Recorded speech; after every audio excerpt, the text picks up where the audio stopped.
데살로니가전서 1장 9절 10절 말씀 가지고 돌아서다 섬기다 기다리다 라는 제목으로 말씀 나누도록 하겠습니다. 우리 옆 사람과 인사하겠습니다. 잘 나오셨습니다. 말씀의 은혜 앞에 나아갑시다. 네, 12월 첫 주가 되고 이제 교회 입구에도 이렇게 강단에도 예쁜 성탄 장식이 이제 이루어지게 되었습니다. 12월 한 달은 성탄을 기다리는 달이다라고 생각하시면 됩니다. 11월 말까지 교회력은 끝이 나고 12월부터는 이제 새로운 새해가 시작된다라는 신앙의 새해가 시작됩니다. 신앙의 시작은 뭐냐 하면 오실 예수님을 사모하고 기다리는 마음입니다. 이 시끄러운 세상 가운데 오실 주님을 사모하고 기다리는 마음입니다.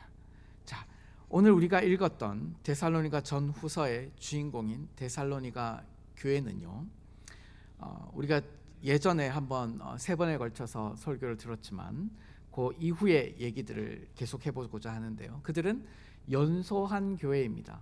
생긴 지 얼마가 되지 않았습니다. 그냥 그저 바울로부터 3주 정도 성경 공부를 배웠던 성도들입니다. 예수 믿은 지 얼마가 되지 않은 사람들이죠. 그리고 연약합니다. 당대 세상 속에서 부유하거나 높은 자리에 있었던 사람들이 별로 없었습니다. 하지만 믿음으로 살고자 힘쓰는 주님 오심을 다시 한번 기다리며 살아가는 그런 건강한 교회였습니다. 그 당시는 로마 제국 치하 아래 있었죠. 그래서 로마 제국이 주는 번영을 추구해야 잘 먹고 잘 사는 시절이었습니다. 그런 도시 문화 속에서 서로 딛고 일어서고 이겨내고 밟아야 하는 약육강식의 문화 속에서 흉흉한 이 사회 환경 속에 세워졌지만 그들은 그 로마 제국이 주는 단 것들을 사모하지 않았습니다. 로마 제국의 통치 이데올로기를 따라서 살아가지 아니하였습니다. 하나님 나라의 복음을 따라 살았습니다. 그래서 그들은 바울로부터 정말 칭찬받는 교회가 되었는데요, 하나님 나라 복음이 전수되었을 때 그들은 그 복음의 말씀을 받았습니다. 받기만 한 것이 아니라 말씀과 함께 그 말씀을 본받는 자, 그 말씀을 주신 예수 그리스도를 본받는 자가 되기를 바라였습니다. 그렇게 되기를 원한 거죠. 그렇게 개인 신앙으로만 끝난 것이 아니라 그 지역에 있는 사람들에게 또 본이 되었습니다. 예수 믿는 사람들은 저렇게 살아가는 것이구나 라고 칭찬받는 성도들이 된 것이죠. 그들의 모든 신앙과 삶이 모든 지역의 모든 사람들에게 소문이 나 알려지게 되었습니다. 여러분, 세상에 있는 교회가 다 이렇다면 얼마나 예수님이 기뻐하시겠습니까? 어떻게 이런 이상적인 교회가 가능했을까? 오늘 읽은 9절과 10절 말씀에 그 핵심이 나타나 있습니다.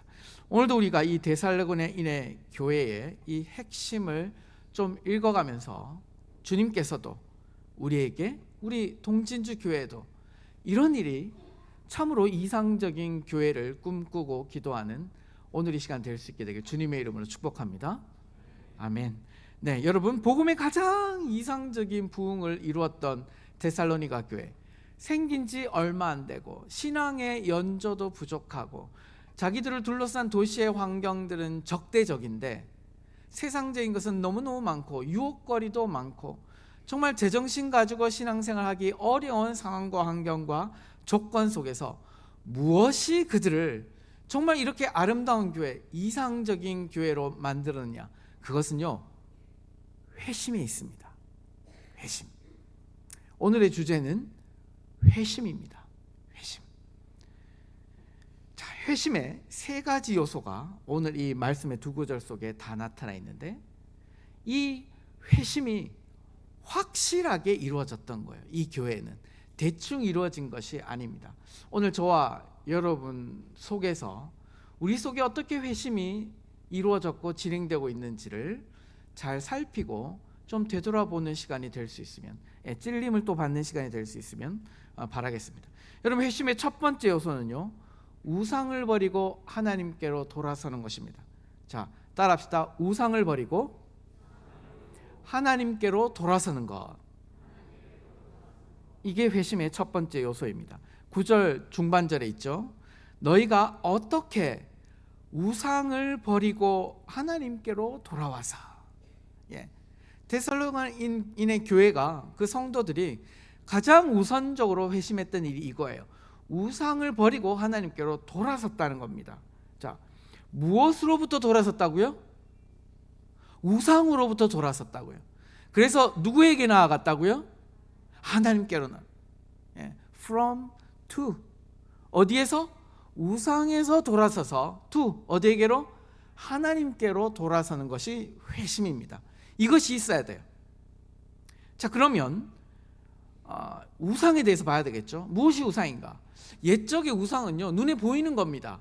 눈에 보이는 것, 뭐 세워놓고 쌓아놓고 하는 이런 것들, 이것이 이제 우상이었습니다. 하지만 현대의 우상은 굉장히 세련되죠. 문화 속에 아주 정교하게 스며들어와 있어가지고 우상인지 아닌지 잘 보이지 않습니다. 그리고 진짜 이게 발견이 돼도 이게 우상인지 아닌지 인식이 잘 안 되는 경우가 있습니다. 싹 스며들어와 있기 때문에 그렇습니다. 현대 우상은요, 눈에 보이지 않습니다. 눈에 보이는 우상을 섬기는 사람은 이제 더 할 말이 없고, 그건 촌스러운 우상이고, 요즘 세련된 우상은요, 보이지 않습니다. 인식하기도 쉽지가 않습니다. 실체를 파악하기가 어렵습니다. 실체를 파악하기가 어렵기 때문에 그 우상을 제거하는 것도 어렵습니다. 그렇다면 우상은 무엇인가? 우상은 무엇입니까? 자, 따라하십시오. 우상은 내 삶에 의미를 주는 것이다.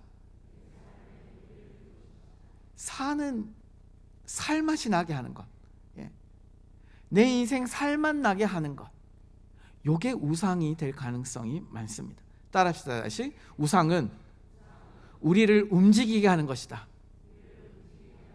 우상은 우리를 지배하는 것이다. 우상은요, 우리를 움직이게 만들어요. 침륜에 빠져 있지 않게 하고 벌떡 일어나서 뭔가를 하게 만듭니다. 요거 우상의 가능성이 많습니다. 그리고 마침내 우리를 지배하는 거예요. 지배하기 시작합니다. 이게 눈에 보일 수도 눈에 보이지 않을 수도 있습니다. 자, 여러분, 이것이 우리의 삶과 우리의 가치와 가치체계, 그리고 우리의 생각들을 통제하기 시작하고 점점 그리고 우리를 그렇게 끌고 가는 것이죠. 자, 그러니 여러분, 지난 한 해를 돌아보시면서 질문을 한번 던져보세요. 여러분을 끌고 가는 것이 무엇입니까? 여러분을 벌떡 일으키게 만드는 것이 무엇입니까? 여러분을 감동을 주는 것이 무엇입니까? 여러분을 움직이게 만들고 삶의 의미를 주는 것이 무엇인가? 이것이 혹 하나님이 아니라, 성령께서 인도하시는 그 말씀이 아니라 혹 다른 무엇이 더 있었는지를 자세히 살펴보고 뒤돌아보셔야 합니다. 말씀드렸죠? 우상은요, 인식되지 않을 수도 있습니다. 잘 보이지 않을 수도 있습니다. 스며들어와서 여러분을 어느새 장악하고 있는 것이 있을 수도 있는 것이죠. 마치 간첩이 우리 사회에 깊숙이, 마치 대한민국 시민인 것처럼 어떤 영향력을 펼치는 것처럼 말입니다. 우리 것이 아닌데 마치 들어와서 우리인 것처럼 우리를 끌고 가는 것, 이것이 우리에게 우상이 될 수도 있는 것이죠. 기본적으로 우리 사회를 그렇게 끌고 가는 것에 대해 성경은 큼직큼직하게 말해주고 있죠. 육신의 정욕, 안목의 정욕, 이생의 자랑. 표현하면 성공, 돈, 쾌락, 재미, 즐거움, 이것이 우리 눈과 귀를 장악하기 시작합니다. 물론 성공, 돈, 쾌락, 의미, 재미, 즐거움, 이런 것이 우리를 속이고 잠시 잠깐 즐거움을 줄 수 있습니다. 잠시 잠깐. 하지만 그것들이 진정한 행복을 주지는 못해요. 물론 그리스도인들도 성공 추구할 수 있죠. 돈을 추구할 수 있죠. 이런 것들 다 추구할 수 있습니다. 하지만 알아야 되는 건데, 잠깐의 즐거움이라는 것, 이것이 영원한 즐거움과 진정한 행복을 가져다 줄 수는 없다는 것을 우리가 망각하고 계속 이것을 따라다니기 시작하면 마치 이것이 영원하고 진정한 행복을 주는 것처럼 세뇌당하기 시작합니다. 착각하기 시작해요. 어느덧 그것에 지배당할 수 있다는 것이죠. 그러니 여러분, 세뇌되고 있다는 것이 문제예요. 그래서 이 생각들이 여러분 가운데 스멀스멀 올라오기 시작하는 겁니다. 예수님? 교회 다니는 것? 말씀? 교회 생활? 그거 중요하지 않아. 중요한 건 너야. 네가 정말 이루기를 원하는 것, 네가 정말 즐거워하는 것, 네가 정말 즐기는 것, 살아있음을 느끼게 하는 것, 너 자신을 추구해라.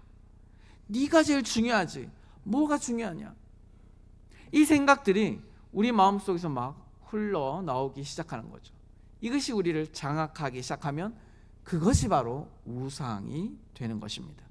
이 세상에서 들려오는 내적 음성이 하나님께로 돌아서야 되는데 그 돌아서는 걸음을 막는 거예요. 그러니 우상을 떠나지 않으면 하나님께 절대로 돌아올 수 없습니다. 우상과 하나님을 함께 섬길 수 없다는 거예요. 그래서 호세아서에서 나오죠. 보라, 우리가 여호와께로 돌아가자. 우상에서 돌이켜서 여호와께로 돌아가자. 버리지 않으면 여호와께로 돌아갈 수가 없다는 거예요. 사탄의 전략은요, 이 현대의 우상에서 벗어나지 못하게 만듭니다. 그래서 현대에 교회에 들어오고 예배를 드리는 교인들은 많은데 실제로 회심하는 성도들은 극소수라는 그런 지표의 조사가 있습니다. 사탄의 전략입니다. 2000년 전보다 더 교묘하고 더 고도화된, 진화된 전략으로 현대의 수많은 사람들이 우상인지 아닌지도 인식하지 못하게끔 만들어서 심지어 그리스도인들조차도 우상에 빠져서 우상의 지배를 당하는 교인들이 많아지고 있는 현실인 것이죠. 과거에는 눈에 보이는 우상으로 우리를 통제했다면 이제는 우리 안에 있는 욕망을 부추깁니다. 욕망을 부추겨서 우리 눈이 욕망으로 차기 시작하면 하나님을 볼 수 없게 됩니다. 영안이 닫히게 돼요. 욕망의 우상은 너무너무 잘 보여요. 돈이 굴러가는 길이 그렇게 잘 보이고요. 높은 자리로 올라가는 길이 그렇게 잘 보이고요. 내가 어떻게 재미를 추구하고 쾌락을 추구할지는 너무너무 그냥 말초신경을 자극하는 쪽으로 탁 눈만 돌리면 바로 그쪽으로 향할 수 있을 것만큼 예민해지는데 뭐가 둔탁해지느냐?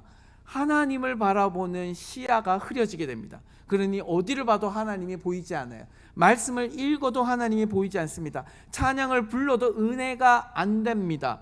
오늘같이 부흥회가 있습니다라고 말을 해도 생각을 하죠. 그 대표적인 교인들이 가고 나는 오늘 딴 데 갈 거야. 이미 이렇게 생각하시는 분들이 있으시죠? 그런 분들은 생각하세요. 내 마음 가운데 우상이 나의 영안을 막고 있구나. 제가 목사여서 치졸하게 저녁 부흥회에 더 많이 오게 하려고 이런 이빠른 말 얘기하는 거 절대 아닙니다. 저는 그렇게 치졸하게 목회하고 싶은 생각은 없어요. 그리스도인이라면 예수님의 이름으로 1년에 한 번이라도 이 지역에 있는 온 성도들이 마음을 다하여서 하나님의 말씀 앞에 서는 그 시간, 선포되어진 그 말씀에 온 가족이 다 나와서 하나님 앞에 경성하여 부흥을 사모하는, 하나님의 다스림을 사모하는 일 외에 다른 것에 우리의 즐거움과 시간을 내가 투자해야 되겠다. 이게 우상이에요, 여러분. 저기 이렇게 세워놓은 게 우상이 아니란 말. 그건 돌덩이에요. 금덩이에요. 아무런 의미가 없습니다. 아무런 의미가 없어요. 우상은요, 내 마음 안에 있어요. 내 생각 안에 있다고요. 그래서 하나님을 향하지 못하게 합니다. 그래서 하나님으로 결코 돌아가지 못하게, 어디에 하나님이 있는지 알아야 돌아가죠. 돌아서지 못하게, 회심하지 못하게 만듭니다. 그래서 어떻게? 계속 자기 안에 있는 욕망에 집중하게 합니다. 그렇게 되면 어떻게 돼요? 여러분, 땅 따먹기 놀이 예전에 해보셨습니까? 제가 초등학교 때 제일 즐겁게 놀았던 놀이, 땅 따먹기 놀이. 제가 우리 동네 땅 따먹기 1인자였습니다. 1회배도. 제가 우리 동네 우리 친구들 중에 땅 따먹기 1인자였습니다. 나중에는 동네, 옛날 동네 요만하잖아요. 이게 성이 안 차서 학교 운동장 가서 대규모 이 사각형을 그려놓고 거기서 땅 따먹기 해서 거기서도 제가 이겼습니다. 제가 제 명의로 된 부동산은 하나도 없어도 그 시절에 내가 금만 그어놓으면 거기는 내 땅이다라는 자부심이 있었던 사람이에요. 그런데 우상이요, 여러분의 마음 가운데 땅 따먹기를 한다니까요. 조금씩 알지 못하게 땅 3번. 그렇게 해서 무사히 요 안으로 들어오면 내 땅인 거예요. 오늘도 요만큼, 내일도 요만큼. 여러분이 여러분의 10년 가운데 하나님의 지배를 포기하는 그 부동산의 분야만큼 계속해서 마음이 사탄의 영역이 되어져 가는 거예요. 일상에서 우리의 마음이 허물어지고 사탄의 영역으로, 어둠의 영역으로 장악되어져 가는 거예요. 결과 어떻게 될까요? 몸은 교회에 있는데, 주일에는 예배를 드리는데 실제적으로 그 사람은요, 점점 더 하나님으로부터 멀어집니다. 결국 하나님께로 돌아서지 못하게 되는 거죠. 그러니 교회를 오래 다녀도, 신자로 살아도, 심지어 선교사를 해도 아직 버리지 못하는 것들이 그렇게 많아요. 여러분도 고백하시죠? 예수 믿고 나서도 여전히 천국에 속하지 않은 것, 어둠에 속한 것들 버리지 못하는 것 많으시죠? 왜 그럴까요? 아직 돌아서지 못했기 때문에 그렇습니다. 내가 무엇에서 돌아섰는지가 선명하지 않아서 그래요. 무엇에서 돌아서야 되는지를 두리뭉실하게 아니까 그런 거예요. 두리뭉실하게 아니까. 복음을 제대로 듣지 못한 거죠. 따라서 여러분, 하나님께로 돌아서는 이 회심에는요, 결단이 중요합니다. 이 결단이 없이 교회에 수십 년을 앉아 있어 봐야 아무런 소용이 없습니다. 아무런 소용이 없습니다. 여러분, 심각하게 들으셔야 합니다. 왜 교회가 역사가 일어나지 않고 여전히 그 모양 그 꼴인가? 회심이 없기 때문에 그래요. 회심이 없기 때문에. 대충 하면 안 됩니다. 하나님, 더 이상 세상의 가치들이 저를 더 이상 지배하지 못합니다. 당신만이 저의 주인이십니다. 모든 세상의 가치들 하나하나 이렇게 결단하셔야 돼요. 하나님, 더 이상 이런 잘못된 습관이, 내 안에 있는 욕망이 저를 더 이상 지배하지 못합니다. 하나님이 내 마음의 주인이십니다. 결단하셔야 된다고. 여러분, 결단하셨습니까? 여러분, 작년인가 재작년인가 제가 아주 잘 만들어진 뮤지컬로 된 영화를 봤는데, 영웅이라는 영화입니다. 우리 안중근 의사의 하얼빈 의거를 이제 영화로 만든 것이죠. 정말 감동을 받았습니다. 안중근 의사가 행한 두 가지 맹세가 있다 했죠. 두 번의 맹세를 합니다. 첫 번째 맹세, 조국 대한이 독립을 얻기까지 나는 술을 한 방울도 입에 대지 않으리라. 왜 그 많고 많은 것 중에 술로 했을까요? 정신을 똑바로 차려서 대한의 독립에 나의 모든 신경을 몰입하리라고 하는 맹세예요. 그래서 뭘 합니까? 그 맹세에 합당하게 독립군, 의병을 모집하죠. 그래서 본토로 진격을 합니다. 그리고 산산이 깨져요. 거의 전멸당합니다. 12명의 독립군이, 12명의 남자가 겨우 살아남아서 두 번째 맹세를 합니다. 이 대한에 끊임없는 독립의 전쟁을 일으킨 토요토미 히데요시 2등 방문을 우리의 생명을 다해 죽이겠습니다. 심판하겠다는 뜻입니다. 그리고 뭘 하나요? 왼손에 약지 이 부분을 끊어내고 대한 독립이라고 혈서를 쓰게 되죠. 그 일을 마감하기까지 자신의 모든 다른 가치들은 아무런 의미가 없다라고 하는 충성맹세죠.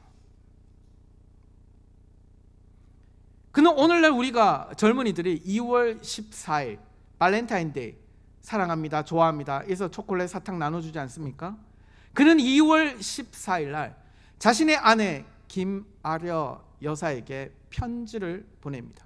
부인, 이 생에서 이루지 못한 것을 천국에서 나눕시다.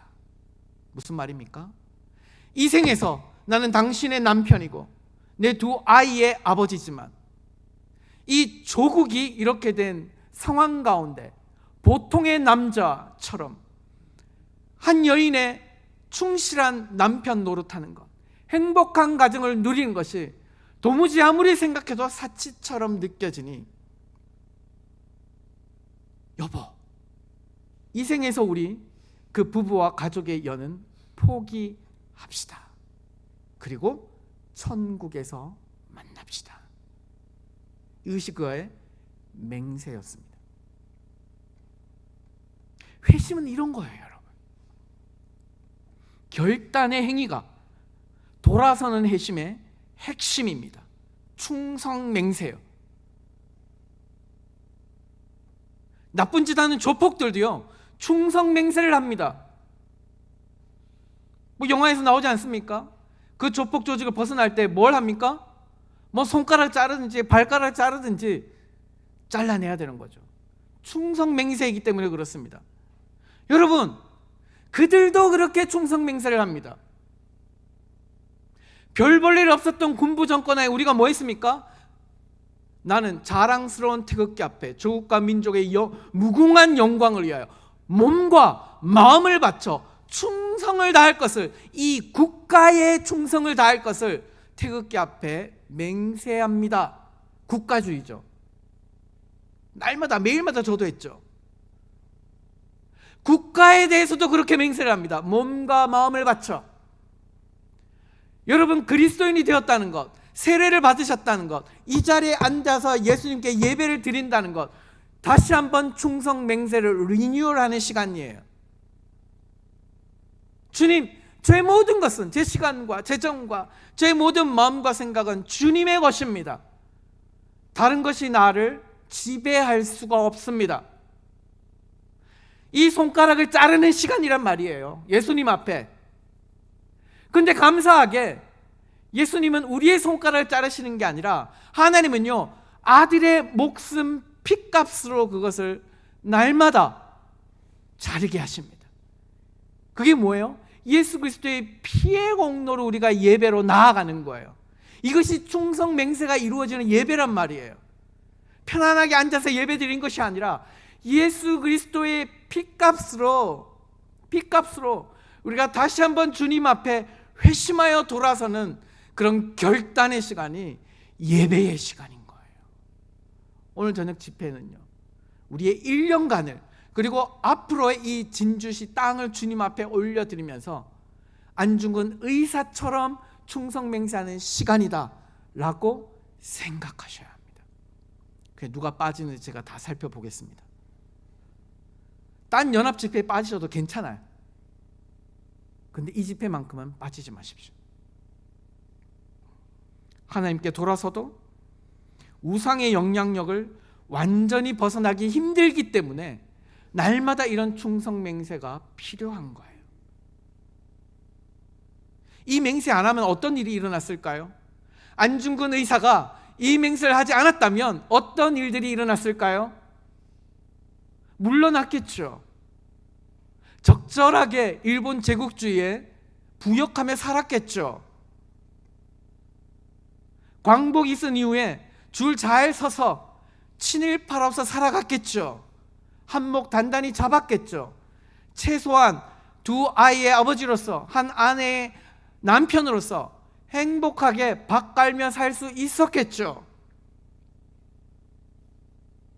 그렇게 충성맹세하지 않은 이들이 오늘날까지도 사회에 스며든 친일파로서 사회를 혼란하게 만드는 것, 오늘 우리 현대 대한민국 사회의 아픔 아닙니까?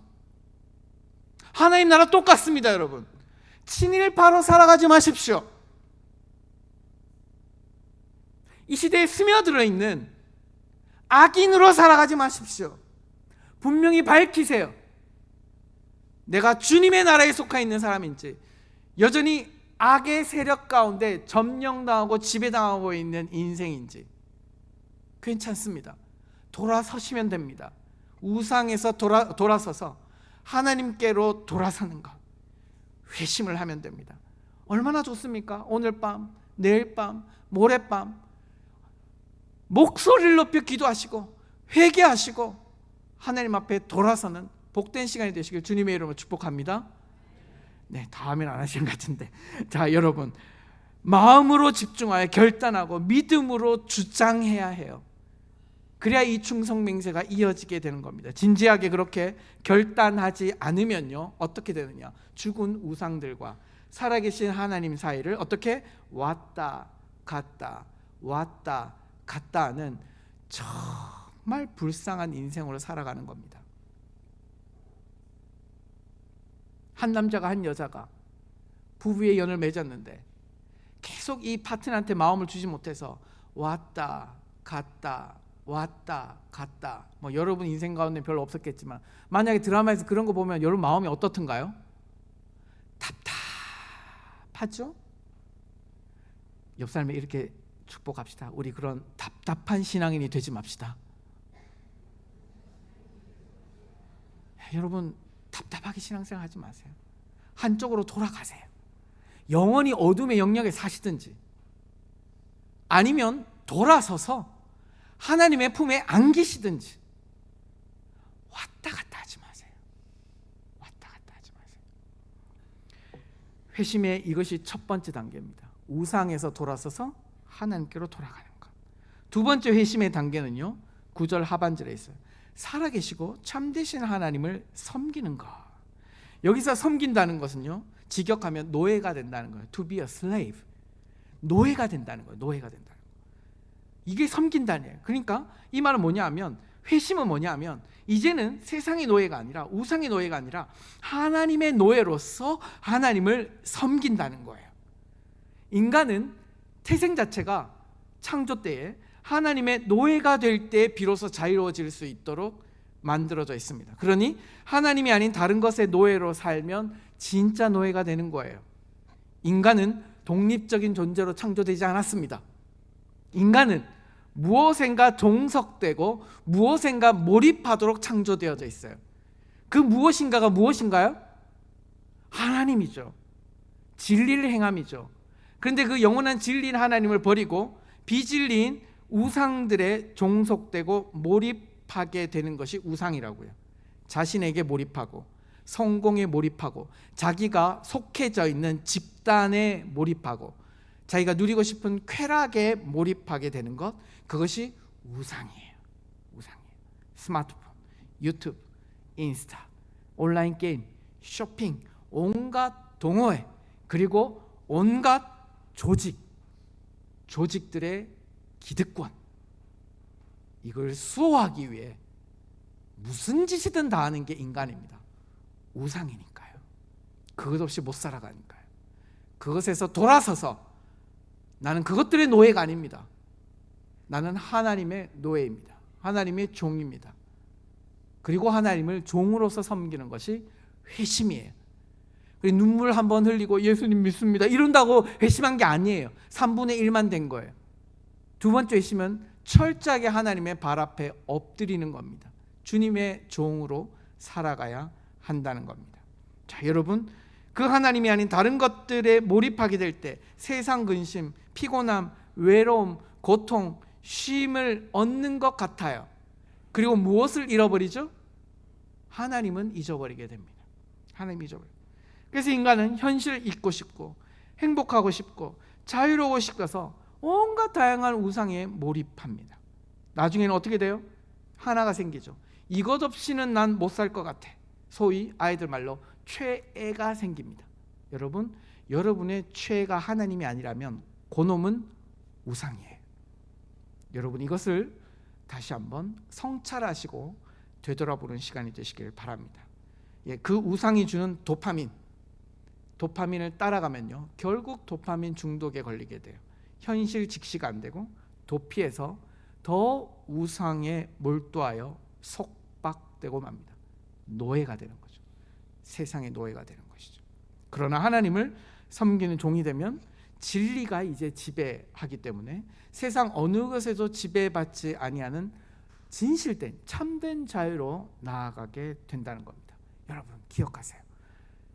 예수 믿은 지 3주밖에 안 된 데살로니가인의 교인들이 그들을 지배하는 모든 로마의 우상에서 벗어나서 살아계시고 참되신 하나님께로 돌아서기로 결단하고 하나님의 종이 되어서 섬겼습니다. 그러니 그들의 신앙이 온 열방 가운데 선포되고 있는 것 아닙니까? 바울이 놀라죠. 어떻게 너희가 이런 신앙을 가지게 되었느냐? 회심하면 이런 일들이 일어납니다. 세 번째는 다시 오실 예수님을 기다리는 겁니다. 10절, 너희가 어떻게 기다리는지를, 그의 아들이 하늘로부터 강림하실 것을 너희가 어떻게 기다리는지를 말하니. 자, 예수님을 기다리는 것. 제가 대학생 때 20세기 말에 종말론적인 이단이 많았습니다. 12월 며칠 온다, 10월 며칠 온다, 대표적으로 다미 선교회 이런 것들이 있었죠. 소위 날짜를 정해놓고 믿는 사람들입니다.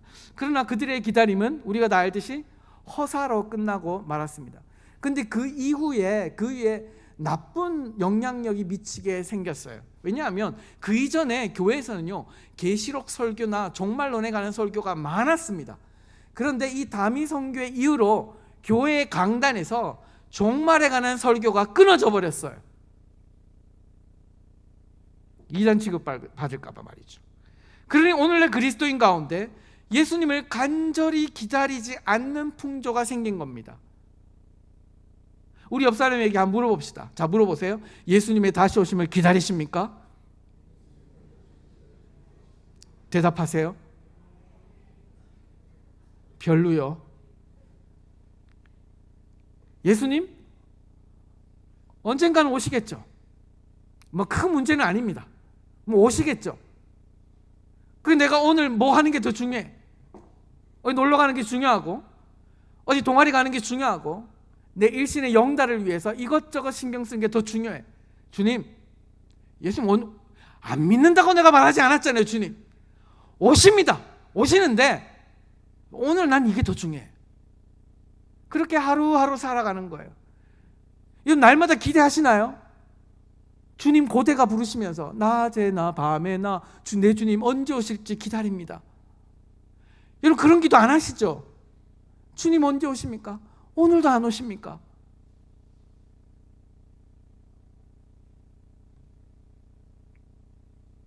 그냥 천국을 죽으면 가는 곳이라고 생각하는 거예요. 그러니 회심이 일어나지 않습니다. 예수께서 오셔서 시작된 하나님 나라를 여러분이 받아들이셔서 그리스도인이 되셨다면 이제는 본판이죠. 온전한 하나님 나라가 이 땅 가운데 임하기를 간절히 소망하게 됩니다. 아멘이십니까? 여러분 드라마나 영화 이런 거 보십니까? 뭐 인기 있는 드라마 보면 이게 막 그 예고편이 나오잖아요. 아주 결정적일 때 확 끊어버리잖아요. 이 나쁜 방송국 것들이 너무너무 재밌을 때 탁 끊어버리고 그 다음에 이제 자막 올라가고 그 다음에 다음 주 거 살짝 보여주죠. 보여주는데 의미 없는 부분을 보여주던가요? 아니에요. 막 이렇게 우리가 오해할 수 있도록 막 이걸 짜집기, 악마의 편집이라고 하죠. 이걸 짜집기를 잘해가지고 아유 다음 주 이거 언제 기다리나. 그리고 만약에 그걸 막 주일을 하면요, 막 주일 예배 와서도 아이고 오늘 어떻게 되나, 어떻게 되나. 예배 와서도 막 그것만 생각나는 거예요. 막 오늘 이렇게 돼야 될 텐데, 사랑이 이루어져야 될 텐데, 죽으면 안 될 텐데. 본방사수하지 않습니까, 여러분? 예수를 믿는다는 것은 예고 영상을 보는 거하고 똑같아요. 그러니 예수님이 참으로 오실 그날을 기다릴 수밖에 없습니다.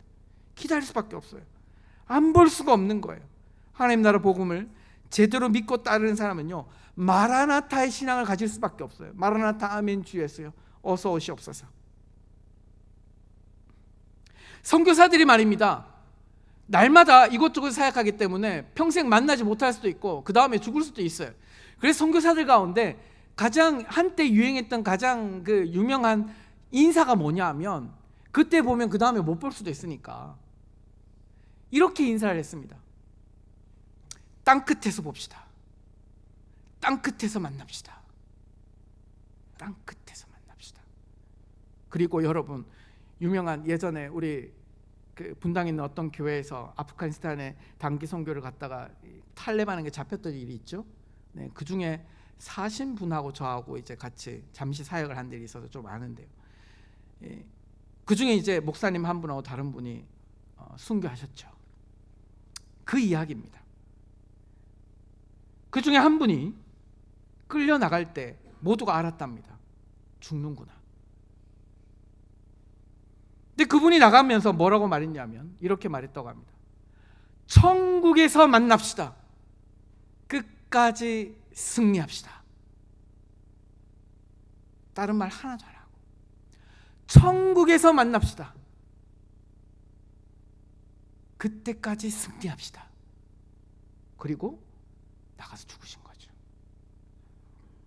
이게 마라나타의 신앙입니다. 신약의 끝, 사도 요한이 그 어려운 상황과 환경과 조건 속에서도 마라나타 아멘 주 예수여 어서 오시옵소서. 고달픈 생애를 살아가며 복음을 전하고 있던 사도 요한의 마지막 피 끓는 성경의 마지막 메시지가 이거예요. 아멘 주 예수여 어서 오시옵소서. 예수 믿은 지 3주밖에 안 된 데살로니가인의 성도들이, 그 교회 성도들이 마라나타의 신앙을 가지고 살았다는 거예요. 이런 참된 회심은요, 하나님 나라 복음을 제대로 이해할 때만 이루어집니다. 기독교의 핵심 메시지는 죽어서 천당 가는 데 있지 않습니다. 우리를 구원하시는 예수 그리스도를 지금 여기에서 믿고 따름으로 지금 현재 사단의 나라가 아니라 어둠의 세상이 아니라 하나님 나라에 속한다는 거예요. 이게 기독교 신앙이에요. 데살로니가인 성도들은 그렇게 믿고 살았습니다. 그래서 그들은 성경이 말하는 최고의 이상적인 부흥을 맛보았습니다. 교회다운 교회를 이루었습니다. 그들을 지배하고 있던 우상을 버리고 하나님께로 돌아서기로 결단하고 하나님만 섬기기로 또한 결단하며 이제는 완전한 하나님 나라가 이루어지기까지 진실한 회심의 그런 삶과 그렇게 삶을 살아가겠다 결단이 있었기 때문에 그들의 삶 가운데 너무너무 부족한 것이 많고 어려움이 많고 유혹이 많고 핍박이 많았지만 그들 가운데 역동적이고 변화가 가득한 신앙생활을 할 수 있었던 것이죠. 여러분, 그래서 세상 모든 사람들이 이 데살로니가 교회의 신앙에 대해서 인정했다고 합니다. 데살로니가인의 교회는 대형 교회가 아닙니다. 많은 부분에서도 부족한 교회예요. 설립된 지도 얼마 안 되는 교회예요. 그러나 회심 사역으로 말미암아 그렇게 이루어졌다는 것, 이 진정한 회심의 역사가 50주년을 바라보는 우리 동진주 교회의 역사가 되어질 수 있게 되길 주님의 이름으로 축복합니다. 아멘.